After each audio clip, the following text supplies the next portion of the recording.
कथा से हमारा मार्गदर्शन करेंगे आदरणीय श्री के डी अत्री जी। प्रभु जी शुरुआत से करना बिल्कुल मेहरबानी।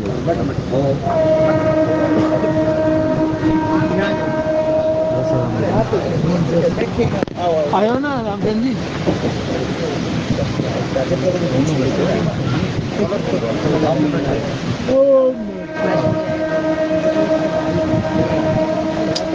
बोलिए शंकर भगवान की। ओम श्री गणेशाय नमः। श्री लंबोदर गजबदन जय जय श्री गणेश विघ्नहर मंगल कर्ण काटन सकल कलेश। गौरी माँ के लाडले प्रथम करो तर ध्यान आन स्वामी शारदे रखी मारो मान। ब्रह्मा विष्णु महेश मनाऊं और खाटू वाला श्याम। गाँव ने सबकी वंदना मेरे पूर्ण हो सब काम। गुरुर् ब्रह्मा गुरुर् विष्णु गुरुर्देवो महेश्वराय। गुरुर् साक्षात् परब्रह्म तस्मै श्री गुरुवे नमः। आर्य भवानी ऋतुवास करे मेरे कटकेरी पर देखो। रसना प्रवासा करो तमाई शुद्ध सबदे। श्री गुरु चरण सरोज रज निज मन मुकुर सुधार। वर्ण रघुवर विमल जसु जो दायक फल चार। सियापति राम जय जय राम मेरे प्रभु राम जय जय राम। बुद्धिहीन तनु जान के सुमरो पवन कुमार। बलबुद्धि विद्या देव मोए हरहु कलेश विकार। सियापति राम जय जय राम मेरे प्रभु राम जय जय राम। बोलिए शंकर भगवान की। श्री राम जय राम जय जय राम। श्री राम जय राम जय जय राम। श्री राम जय राम जय जय राम। श्री राम जय राम जय जय राम। जय जय जय हनुमान गोसाई। कृपा करो गुरुदेव की नाई। दीन दयाल विरद संभारी।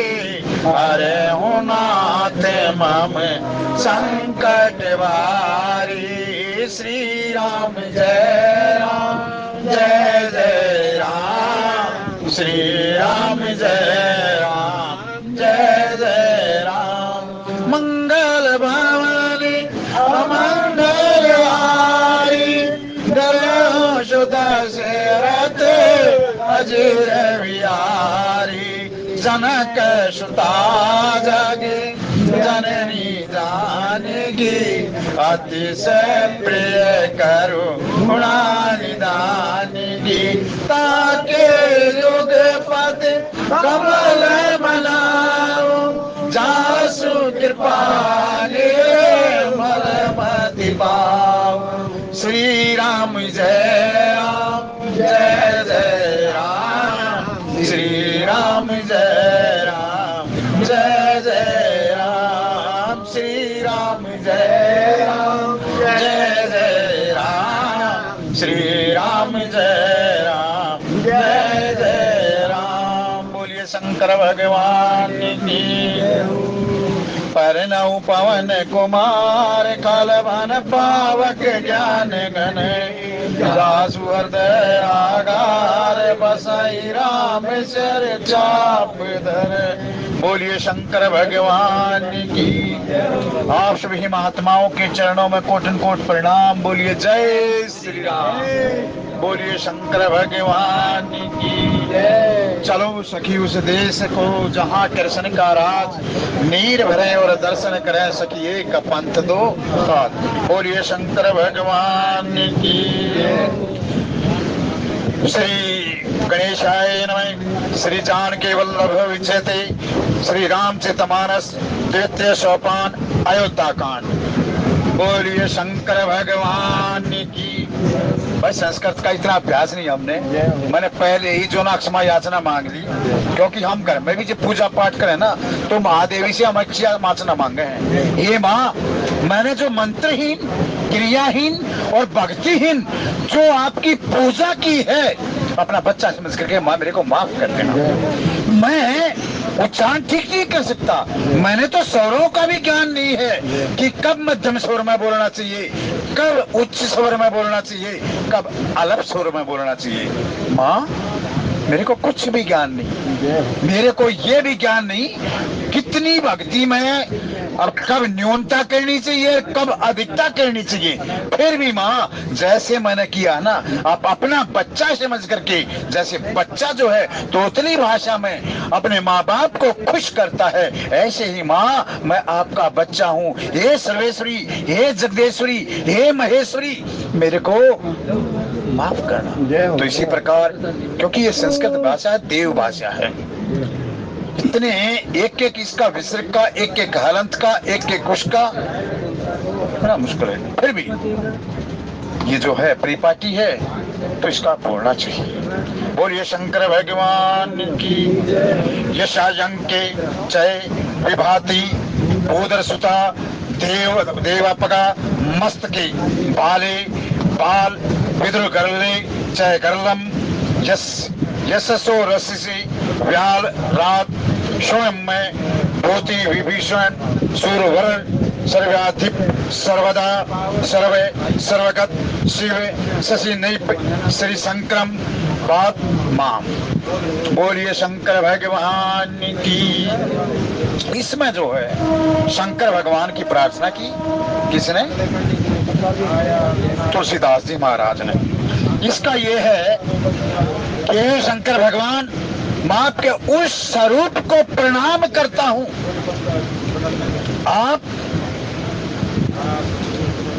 आपके बाएं भाग में हिमाचल की पुत्री मां पार्वती सुशोभित है और आपके सिर पर गंगा जी सुशोभित है और ललाट पर द्वितीय का चंद्रमा और सुशोभित है।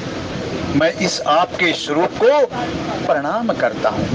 श्री राम जय राम जय जय राम, श्री राम जय राम जय जय। कंठ में हलाल का जो चिन्ह है ना, विषपान का चिन्ह, वो बड़ा शोभायमान हो रहा है।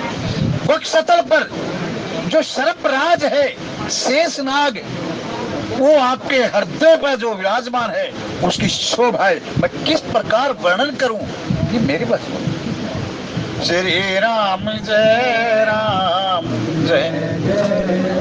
दूसरा तीसरा जो ये आपके अंग अंग में भस्म रमी हुई है, इसको मैं आपको कोटन कोट प्रणाम करूं। अब आइए, शंकर भगवान है, जगत गुरु हैं, वो विश्व के गुरु हैं, उनकी प्रार्थना करते हैं। क्यों? भगवान राम के भी ये इष्ट हैं और इधर से भगवान राम इनके इष्ट हैं। अब यह आया हिमाचल सुता। हिमाचल सुता का हिमवान का मतलब क्या है? जो आपका जो ये भौतिक स्वरूप ये देख रहे हैं ना आप, हिमाचल ये जो पर्वतों का भौतिक स्वरूप देख रहे, ये भले ही आपने जड़ दिखाई देता होगा, लेकिन माता सती ने देह त्यागते वक्त भी ये कहा था कि ये जो दक्ष जैसा मेरा पिता है, दक्ष माने चतुर, ऐसा पिता मेरे को नहीं चाहिए, चाहे मेरे को जड़ के वहां पैदा कर दे लेकिन यहाँ नहीं। आपने देखा होगा ना सती का प्रसंग आगे आपने सुना। तो ये और अब ये हिमवान क्या है? अब ये हिमवान की बेटी है, यहाँ कहने का तुलसी बाबा का क्या तात्पर्य है? ये हिमवान की बेटी है। हिमवान तो वैसे आपने इसका भौतिक स्वरूप तो आपने जड़ दिखाई दिया, लेकिन मूल स्वरूप क्या है? मूल स्वरूप गीता में आ जाओ। मूल स्वरूप में गीता जी में भगवान कृष्ण ने चौवन विभूतियों का वर्णन किया है। कहने लगा कि ये पार्थ जो अधिक रहने वाला है वो जो हिमालय है उसका वो स्वरूप मैं ही हूँ, हिमालय का स्वरूप मैं ही हूँ। और ये हिमाचल की बेटी, हिमवान की बेटी माता पार्वती आपके बाएं भाग में बड़ी सुशोभित पारी है। क्या मतलब इसका?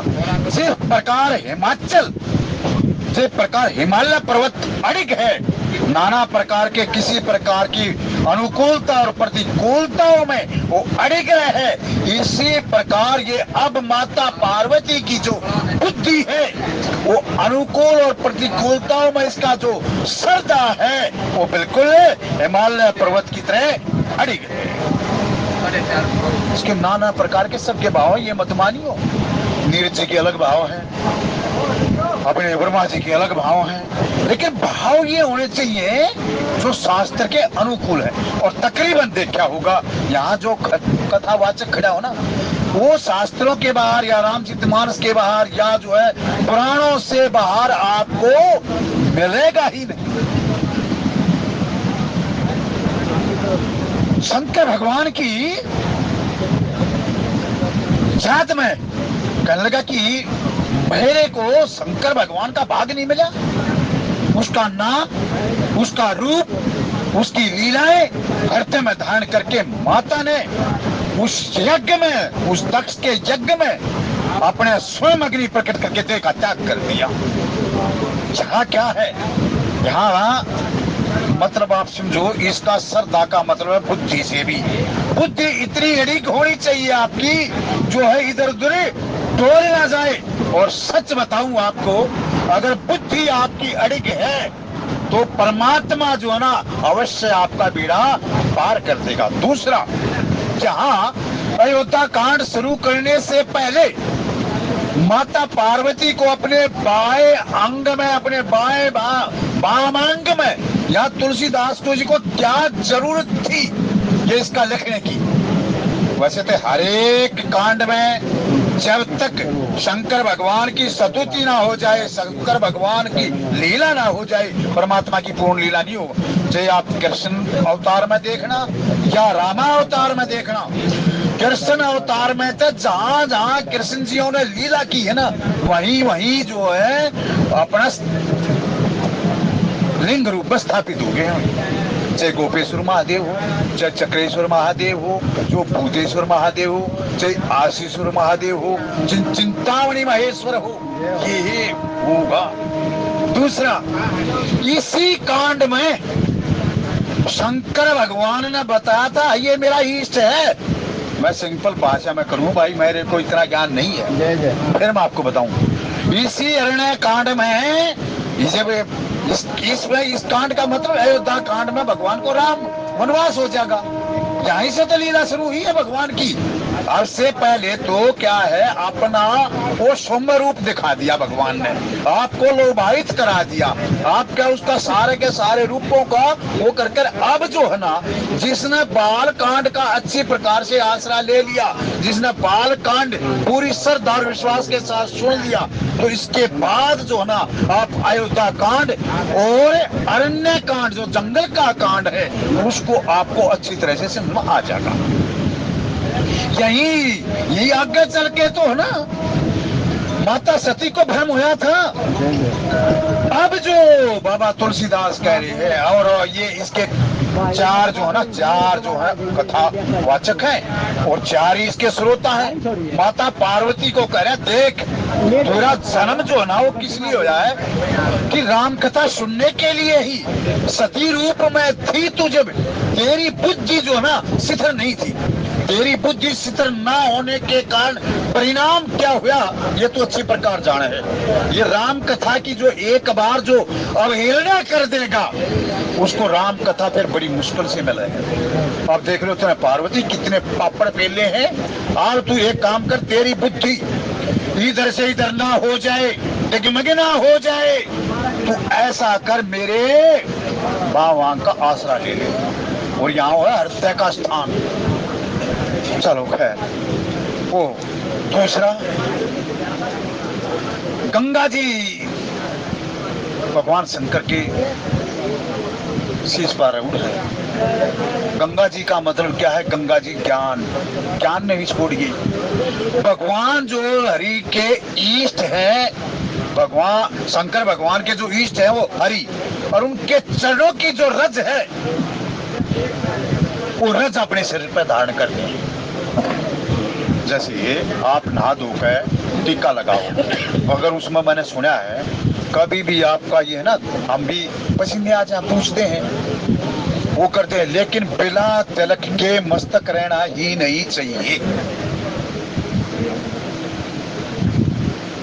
अगर किसी के सिर पर मस्तक पर तिलक है तो उसको यमराज भी ले जाते, जो है ना, कितना भी दुष्ट पापी हो, एक बार सोचेंगे वापस से ले जाएंगे। बोला जी ये तो तिलक धारण किए हुआ है, इसका मतलब ये नहीं है तिलक धारण करके तुम कितने भी पाप कमाए जाओ। इसका मतलब ये है जाने अनजाने में हमसे बहुत से ऐसे पाप हो जाए हैं जिसका हमने पता नहीं, और उनका परिणाम बड़ा भयंकर भोगना पड़ा है। वहां है ये तिलक की महिमा। आपने से पता ये मेरा पाप है, ये मेरे को अधोगति में डाल देगा, और उसके बाद आप कितना भी तिलक लगाए जाओ आपको जो ना होगा नहीं। उसका मतलब ये है अनजाने में आप जा रहे हो, आपके नीचे जो है ना कि बताना कितनी कीड़ियों की हत्या होगी, कितनी मकोड़ों की हत्या होगी। आप जो विधि विधान नहीं जानते, व्रत कर लिए, उसका वो हो गया। ये जो अनजाने में आपसे जो अपराध बन जाए उसकी फिर ये बड़ा है, अनजाने में जो किया हुआ अपराध है उसका भी आपने भोग भोगना पड़ेगा। क्योंकि बोला भाई हमारे शास्त्र हैं, ये गुरु जी के काम आओगे, इनसे पूछो कौन सा कर्म है, कौन सा विक्रम है, कौन सा अक्रम है, और तुम अपनी मनमर्जी के कर्म करते चले जाओगे तो उसका तो अपना भुगतान करना पड़ेगा। तो ये जो है मनमर्जी के जब तक आपको होना मिले, गुरु की होना हो, और किस संप्रदाय का गुरु मिला है उसके हिसाब से फिर तिलक बतावे हैं, जब तक ना मिले आप जो है ना, ये हनुमान जी महाराज, जय जय जय हनुमान गोसाई, कृपा करो गुरु देव की नाई, इनके दाहिने अंगूठे के जो चरणों की रज है वो अपने मस्तक पर लगा लो। और जब आपने गुरु भगवान की कृपा से संत मिल जाए, आपको गुरु की सानिध्य मिल जाए, फिर वहां जो परंपरा है, उस तिलक की जो परंपरा है, उस परंपरा को आपने भाई ये गुरु के चरणों का रज शंकर भगवान अपने शीश पर धारण किए हुए। गुरु की चरण रज, गुरु के रज जब तक चरण पर है, शीश पर है, तब तक आपका मन डामाडोल होगा ही नहीं। बल्कि ये है, ये द्वितीय चांद का मतलब क्या है, ये टेढ़ा चंद्रमा है, लेकिन गुरु के चरणों का ये चंद्रमा का मन से भी संबंधित है। आपकी 5 ज्ञानेंद्रियां, 5 कर्मेंद्रियां, 4 ये चतुष्ट जो है मन बुद्धि चित्त और अहंकार, ये 14 हैं। इन 14 के 14 इंद्रियों के श्री राम जय राम, जय जय राम, श्री राम जय राम, जय जय राम। 14 के 14 इंद्रियों के गुरु हैं। वो दूसरी तरफ जो चलाएगा। फिर अब आइए, कह रहे कि कंठ में जो ना, कंठ में जो हलाल है ना, जो भी बड़ा शोभायमान हो रहा है, यहाँ इसका जिक्र करने की जरूरत क्या थी? पूरा स्वरूप का वर्णन कर दिया। इसका मतलब क्या है? पार्वती को डायरेक्ट संकेत है, या पार्वती के माध्यम से हमको संकेत है। देखो भाई, आगे ऐसा प्रसंग होगा, इसमें अपना अमृत भी मिलेगा। अमृत की प्राप्ति से पहले आपने विष का भी पान करना पड़ेगा, और जो है ना, इसको मतोगे, इसको सारे को अच्छाई और बुराइयों को मतोगे। संसार ये जो ना समुद्र मंथन की कथा है, क्या यही तो है? अच्छाई भी है, बुराई भी है। ये जो है राक्षस और देवता, ये एक पिता की संतान है, माताएं इनकी अलग अलग हैं। अब इनको आध्यात्मिक लौकिक दृष्टि से ना देखे, आध्यात्मिक दृष्टि से देखोगे तो है भी एक पति, एक ही पिता की संतान। उस समय में, जिस समय पे जीव गर्भाधान में आए हैं माता पिता के संयोग से, उस समय में अच्छाई थी या बुराई थी, उसके हिसाब से जीव का प्रकाश हो गया।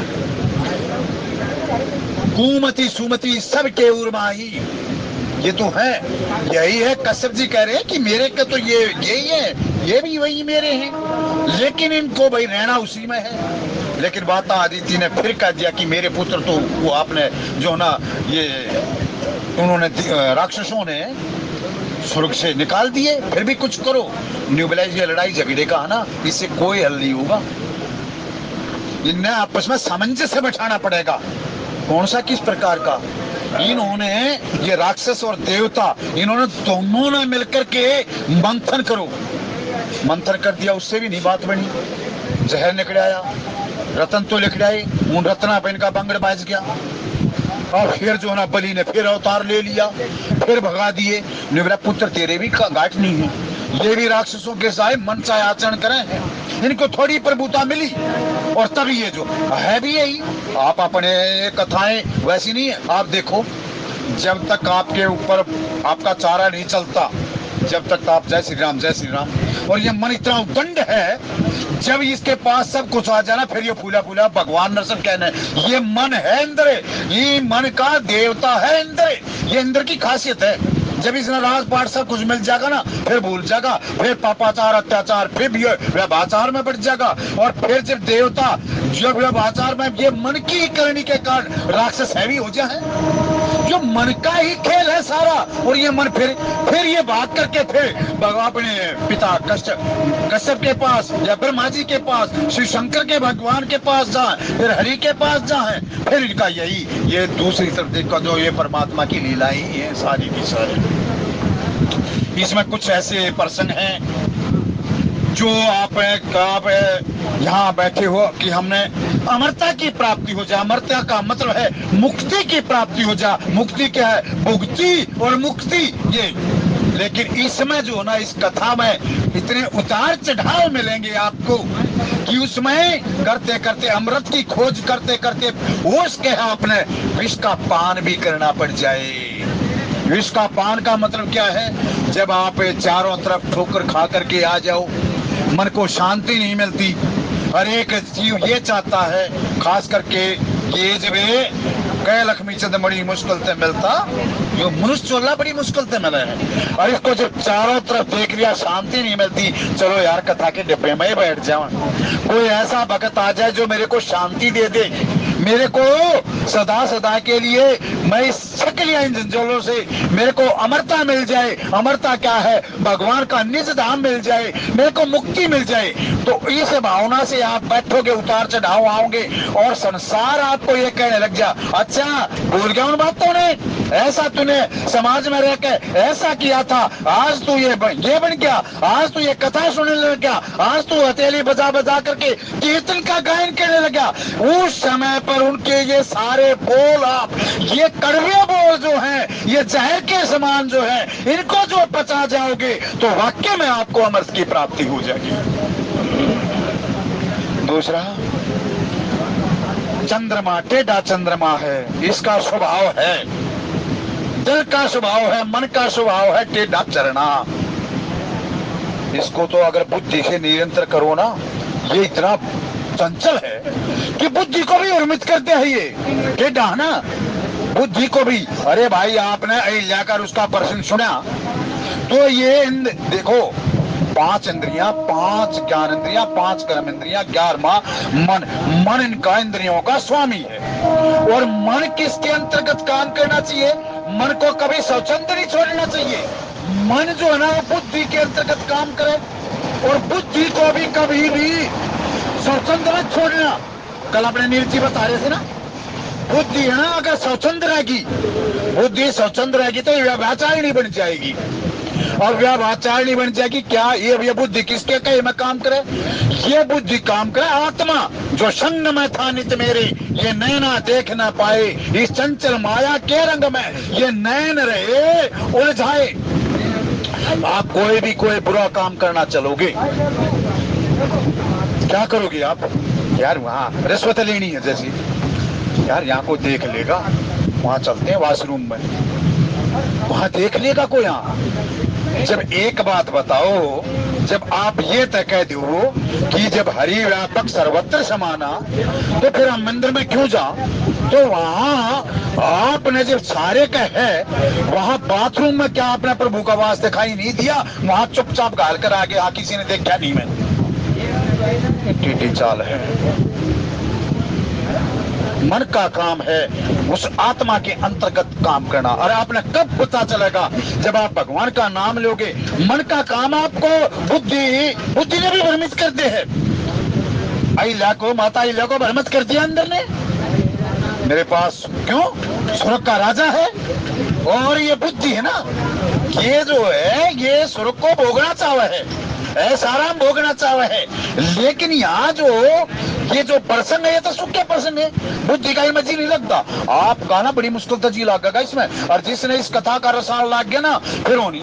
एक बात बताऊं, यहाँ मेरे घर में 100 आदमी है, यहाँ कथा हो रही है और एक तरफ गा दो आप ये कोई गायन का उसका, या वो भला कौन दिलेर में दिया, कौन आ रहा है, ये आ रहा है इधर जो गा रहा है, मैं गारंटी दूं यहाँ 5 साथी आओगे, बुरा मत मानियो। न्यू बोला रहा कथा नीरज गिरी है तो अपने घर की गोल की टड़ी है, जब तो होंगे पोड़ के गा लेंगे। ऐसा कब कब मिलेगा मौका?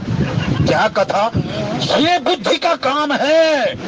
इसीलिए ये आसरा लिया। किसने लिया? चंद्रमा देव ने। भगवान किसका?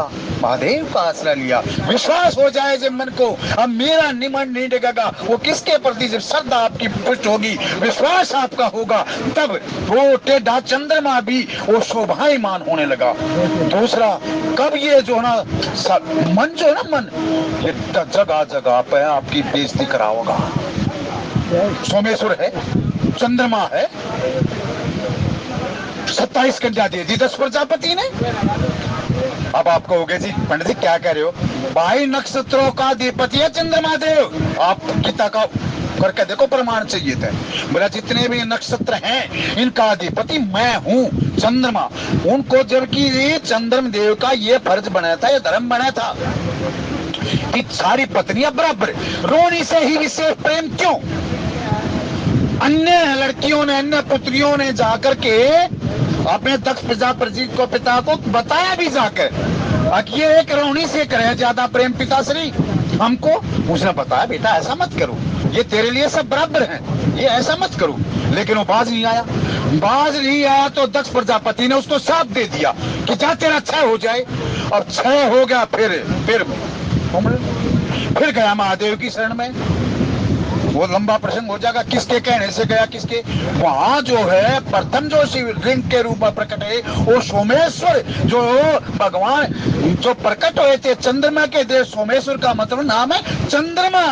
उसने तपस्या की, नहीं बोला भाई देखो दक्ष का पक्का मैं सिवा वो तो करूंगा नहीं, लेकिन हाँ ये जग कल्याण के लिए है। तेरा श्राप है, तेरे गलती तो करी, लेकिन जग कल्याण के लिए ये तेरा उदय होना भी बहुत जरूरी है। अगर इसका सूर्य का काम जो है पकाना है, लेकिन उन औषधियों में रस बनना तो चंद्रदेव का ही काम है ना। जठराग्नि जो है ना, जठ ये आपका भोजन पका हुआ है, इसमें सूर्य का तेज है। लेकिन जो उसको अमृत बनाना, ये करना, ये किसका काम है? ये तो हो किसका? चंद्रदेव आपका ही काम है। लेकिन एक काम करना, ये जो है एक पक्ष में तेरा क्षय होता चला जाएगा, दूसरे पक्ष में तेरी बढ़ोतरी होती चली जाएगी। दूसरा गणिका बता दिया। अब उसके हृदय पर जो वास की शेष नाग है वो बड़ा शोभायमान पा रहा है। कहां से आ रही है? इस प्रश्न पूरा हो जाएगा कि नहीं? ये वास की ये क्या था? क्यों आया भगवान की शरण में? क्यों आया? ये नाना प्रकार की कथाएं हैं। जिसने शिव शंकर भगवान का आश्रय ले लिया ना, वो काल को भी जीत जाएगा। जबकि नाग जो है ना काल का प्रतीक है, लेकिन परमपिता काल का भी काल आएगा। लेकिन परमपिता महेश्वर जो है ना, ये शिव जी महाराज जो हैं, ये महाकाल हैं। ये काल को भी शरण लेनी पड़ी किसकी? महाकाल की। किससे? गरुड़ जो इसका काल बन के आ गया था, और गरुड़ जी जब काल बन के आया, ये महादेव की शरण में आ गया। ये ना एक हफ्ता भी आप इसको चलाओगे ना, विद्वानों का प्रसंग जब आओगा आपके आनंद में हो जाओगे। और फिर ये बुद्धि पर ये सारा जो ना इस पे हिमाचल सुता पर इस पे ये है एक कथा सुन। इसके अंतर्गत आवा है एक दक्षिण भारत में एक बड़ा संस्कारी परिवार था। रामदास वो ब्राह्मण का नाम था। बड़ा संस्कारी परिवार। ये हिमाचल सुता के ऊपर कह रहा हूं मैं, बिल्कुल प्रश्न से बाहर नहीं जाऊंगा। आप अपने चित्त को यहीं रखना।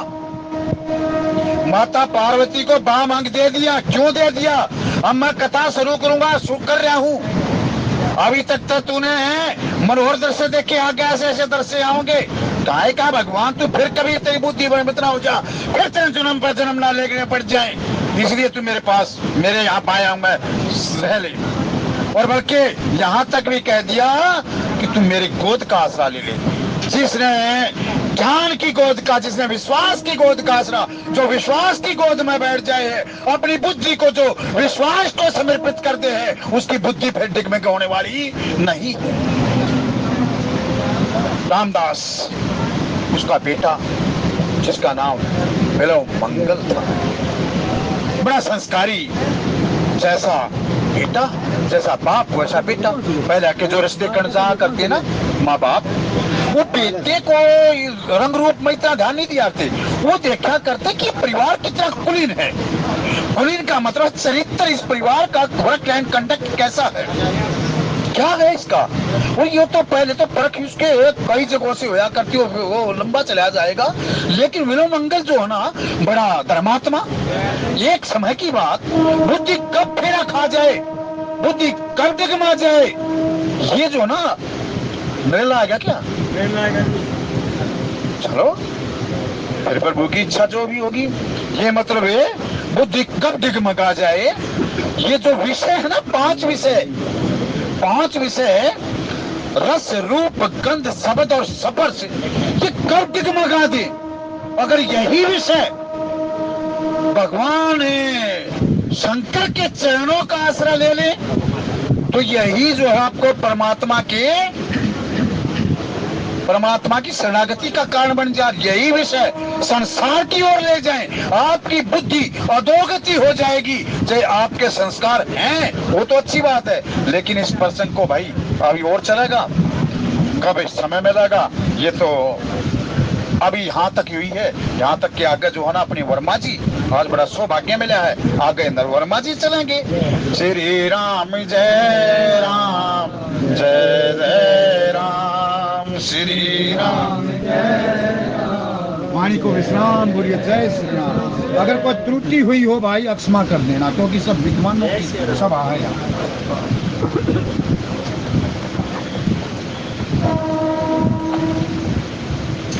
बोले शंकर भगवान की जय। बहुत ही सुंदर और गूढ़ भाव अभी आप परमादरणीय श्री के.डी. अत्री जी के माध्यम से श्रवण कर रहे थे। और वास्तव में राम कथा बड़ी गूढ़ है, इसमें कोई संशय नहीं। इसके अंदर जितना गहराई में जाने का प्रयास किया जाएगा, उतना ही ज्यादा आनंद भक्तों को प्राप्त होता है। जिन ढूंढा तिन पाइया, गहरे पानी बैठ, और मैं बावरी डूबन रही किनारे बैठ। गोस्वामी जी महाराज ने कुछ प्रसंगों को विस्तार देने का प्रयास किया, तो कुछ प्रसंग संक्षेप में भी वर्णन किए। अब ये हमारे ऊपर निर्भर है कि हम कहां तक इन प्रसंगों को अपने जीवन के अंदर स्वीकार कर पाते हैं। बात बुद्धि की है। भगवान ने जिसको जैसी समर्थ दी है, इस ब्रह्मांड के अंदर छोटे से छोटा जीव भी रहता है और विशाल से विशाल जीव भी रहता है। नाम भी विशाल का लिया और विशाल जी आ गए। कहने का अभिप्राय यह है कि भगवान की कृपा तो सबके ऊपर है, लेकिन हम अपनी बुद्धि का प्रयोग कितना करते हैं। संसार के विषयों की ओर अगर हमारी बुद्धि जा रही है और भगवान की ओर नहीं जा पा रही,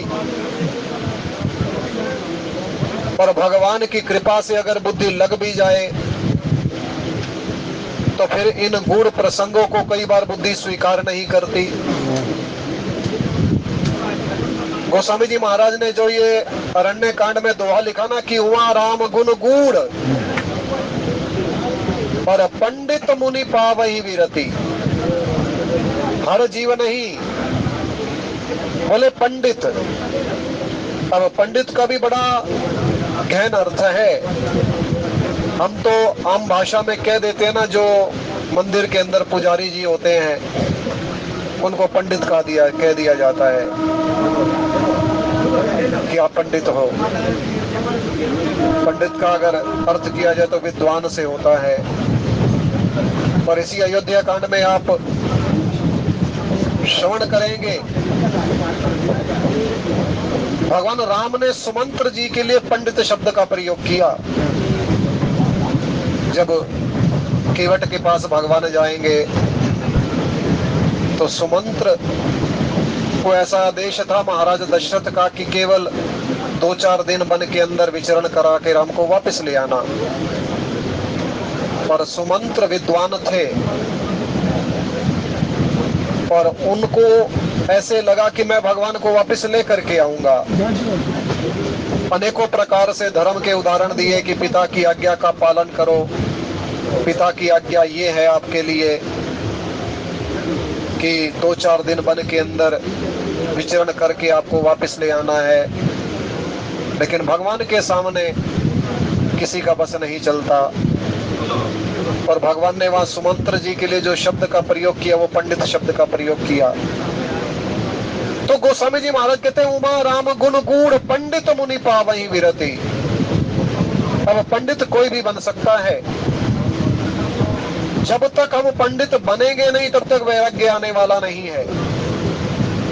क्योंकि विद्वान को ही तो पता होता है ना कि संसार में सुख नहीं है। महाराज मनु और शत्रुपा को संसार से वैराग्य हुआ ना, होत न विषय विराग भवन बसत बा चौथपन, हृदय बहुत दुख लाग जन्म गयो हरि भजन बिन।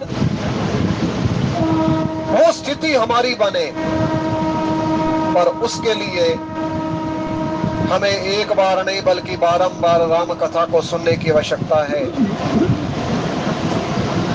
सुग्रीव जैसा विषयी जीव भी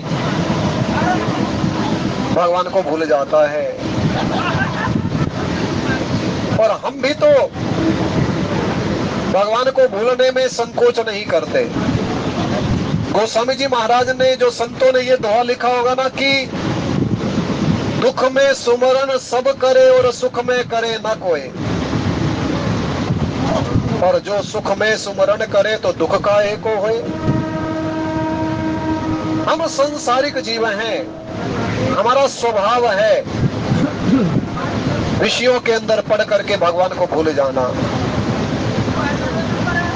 अभी आप बड़ी सुंदर व्याख्या भगवान शंकर का यहाँ पर वंदना की गई गोस्वामी जी महाराज ने।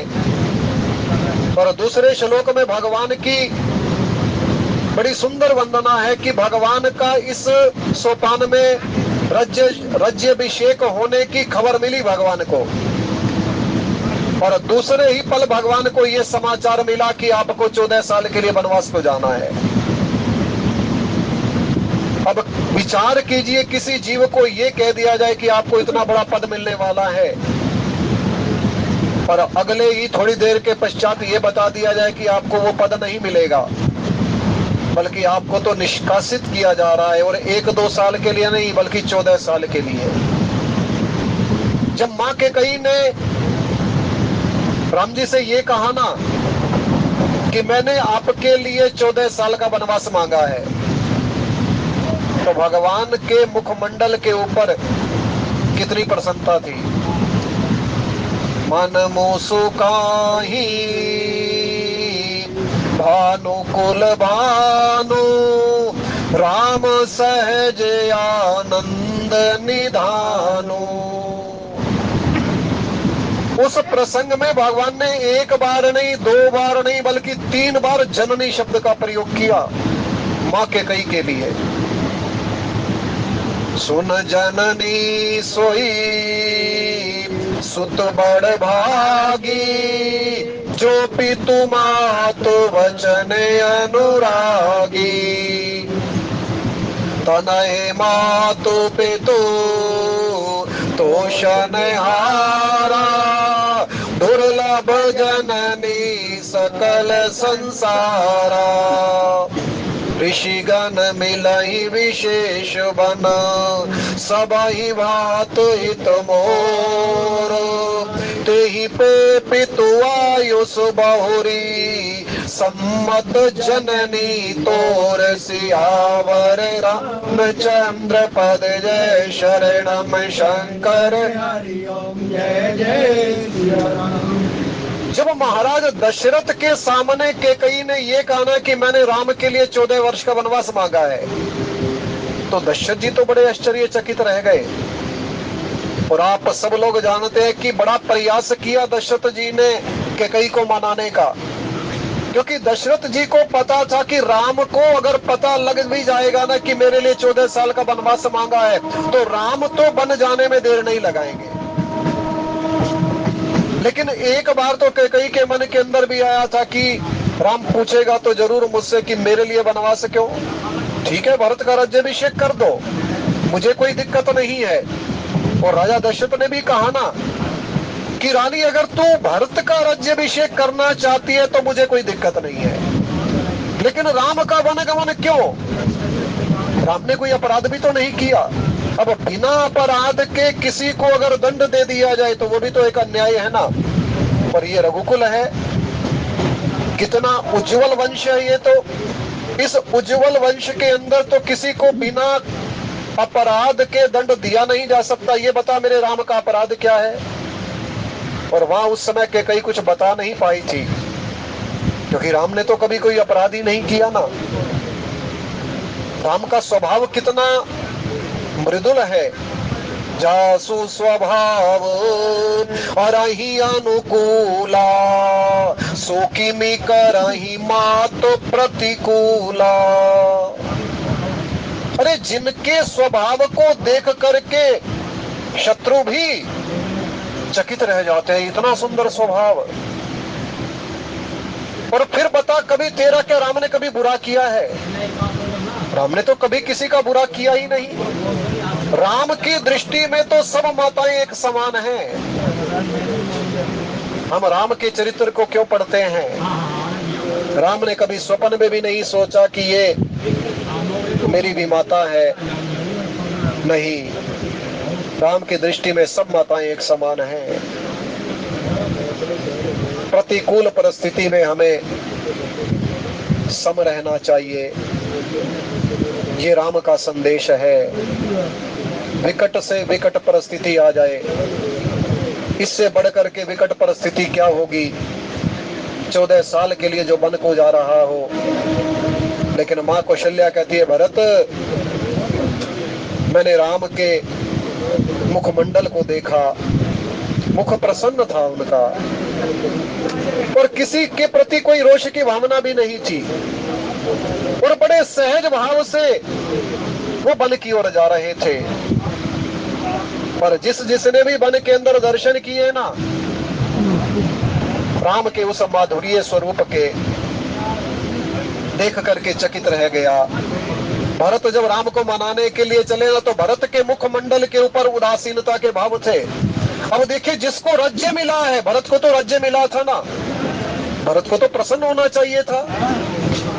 लोगों ने अंतर कर लिया, क्योंकि जब लोगों ने देखा ना कि राम लक्ष्मण का दर्शन कर लिया वन के लोगों ने, और जब भरत और शत्रुघ्न भी उसी मार्ग से जाने लगे ना, तो लोगों को बड़ा एक किस्म से आश्चर्य सा हुआ कि कहीं ये राम लक्ष्मण तो नहीं है, क्योंकि राम लक्ष्मण भी इसी रास्ते से गए थे और बिल्कुल वैसा स्वरूप है। लेकिन थोड़ा सा अंतर कर लिया ना, वेश न सो सकी सीए न संगा, आगे अनी चली चतुरंगा। मुख प्रसन्न नहीं मानस खेला। उनके मुखमंडल के ऊपर प्रसन्नता के भाव थे। राम ने कभी इस बात को सोचा ही नहीं कि मेरे लिए वनवास क्यों मांगा। नहीं, प्रसन्न होकर के राज्याभिषेक का समाचार मिला तो भी राम प्रसन्न है, और वनवास का समाचार मिला तो भी राम प्रसन्न है। राम क्या संदेश देना चाहते हैं कि ये संसार है, संसार के अंदर हमें अपने कर्मों के अनुसार सुख भी मिलेंगे और अपने ही कर्मों के अनुसार दुख भी मिलेंगे। लेकिन सुख आए तो ज्यादा प्रसन्न होने की आवश्यकता नहीं है, और दुख आ जाए तो फिर विचलित होने की आवश्यकता नहीं है। हमारे जो भजन आनंदी हैं वो भजन गाते हैं ना कि सुख भी मुझे प्यारे हैं, दुख भी मुझे प्यारे हैं, छोड़ू मैं किसे भगवन, दोनों ही तुम्हारे हैं। ये इस श्लोक का सारांश है कि भैया संसार के अंदर सुख मिलेंगे और संसार के अंदर दुख भी मिलेंगे, लेकिन राम हमें सम रहना सिखाते हैं। हर हाल में हमें सम रहना चाहिए।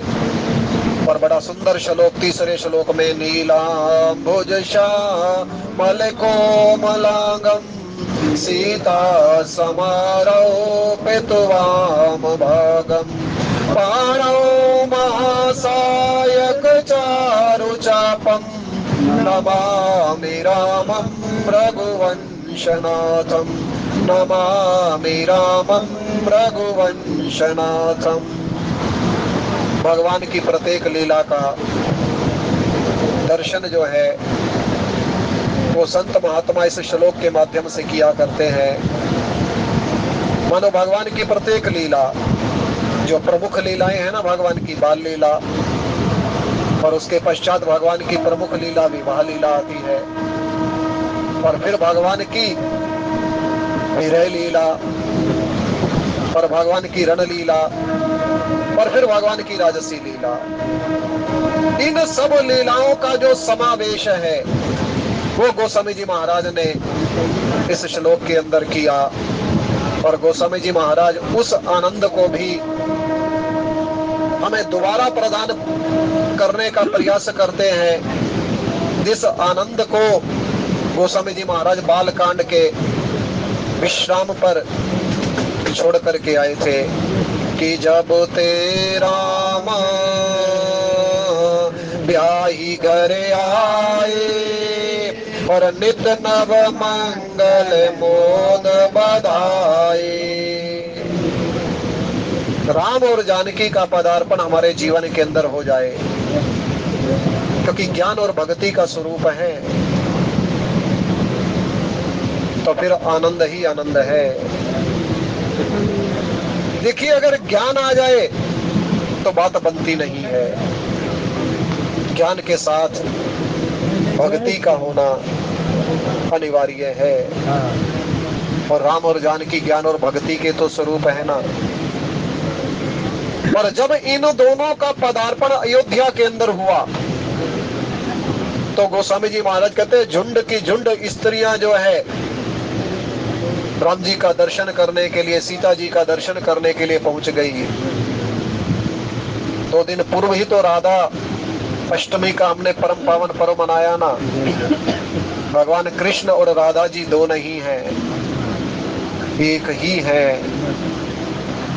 और हमारी रामचरितमानस में भी राम और सीता जी एक ही है। गिरा रथ जल बीच सम कैयत भिन्न न भिन्न, बंदेऊ सीता राम पद जिनहि परम प्रिय खिन्न। विद्वानों के माध्यम से आप इस प्रसंग की चर्चा श्रवण करते रहेंगे। आइए कथा को विश्राम, त्रुटि के लिए क्षमा। बोले राजा रामचंद्र महाराज की जय। बड़े सुंदर सहज भाव आदि भगवान जी रखे, बहुत धन्यवाद। आगे प्रवेश करेंगे सभी साथ देना। कर्पूर गौरम करुणावतारम संसार सारम भुजगेन्द्रहारम सदा वसंतम हृदयारविंदे भवं भवानी सहितं नमामि भवं भवानी।